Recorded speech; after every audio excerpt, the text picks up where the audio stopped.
চুপি চুপি গিয়ে আরেকটা 13-14 বছরের মেয়েকে বিয়ে করলো, এক নাবালিকাকে বিয়ে করলো। এই দেড় বেকারি হুজুরের তো এখন শাস্তি হওয়া উচিত, কারণ তিনি তো তার প্রথম স্ত্রীর কোনো পারমিশনই নেননি। হালাল একটা পতিতালয় খুলে বসেছে।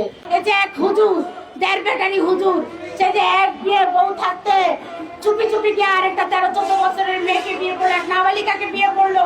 একজন বিয়ে করে, আরেকজন ডিভোর্স দেয়, ওটারে আরেকজন বিয়ে করে। এই হুজুরগুলোর ভিতরে কি সম্পর্ক? একজন একজনের শ্বশুর, আবার তালই, আবার অমুক, আবার ভাইরা, মানে কি অদ্ভুত সম্পর্ক। মানে হালাল একটা পতিতালয় খুলে বসেছে। একজন বউ থাকা সত্ত্বেও আরেকটা বিয়ে করে, আরেকটা বিয়ে করে, আরেকটা বিয়ে করে, ম্যারেজ মিডিয়া খুলেছে। আমরা বলতে চাই, এভাবে দেদারসে মহিলাদেরকে পণ্য বানানো বন্ধ করুন। নিয়ম শৃঙ্খলা ব্যতীত বহু বিবাহ আইন প্রচলন করে দিয়েছে এরা। বিয়ে করছে, কোনো লিখিত নেই। এই যে এক হুজুর, দেড় বেকারি হুজুর, সে যে এক বিয়ে বউ থাকতে চুপি চুপি গিয়ে আরেকটা 13-14 বছরের মেয়েকে বিয়ে করলো, এক নাবালিকাকে বিয়ে করলো। এই দেড় বেকারি হুজুরের তো এখন শাস্তি হওয়া উচিত, কারণ তিনি তো তার প্রথম স্ত্রীর কোনো পারমিশনই নেননি। প্রথম স্ত্রীর পারমিশন ছাড়া আরেকটা মেয়েকে কিভাবে বিয়ে করে?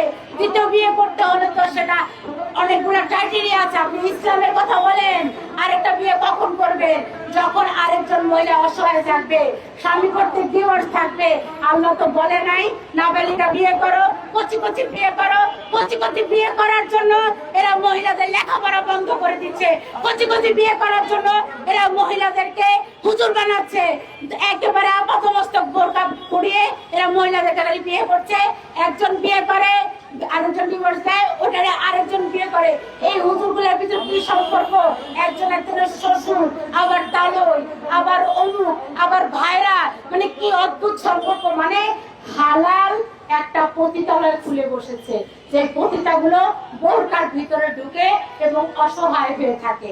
আমরা এমন বোরকা পরিহিত অসহায় বাংলাদেশ চাই না।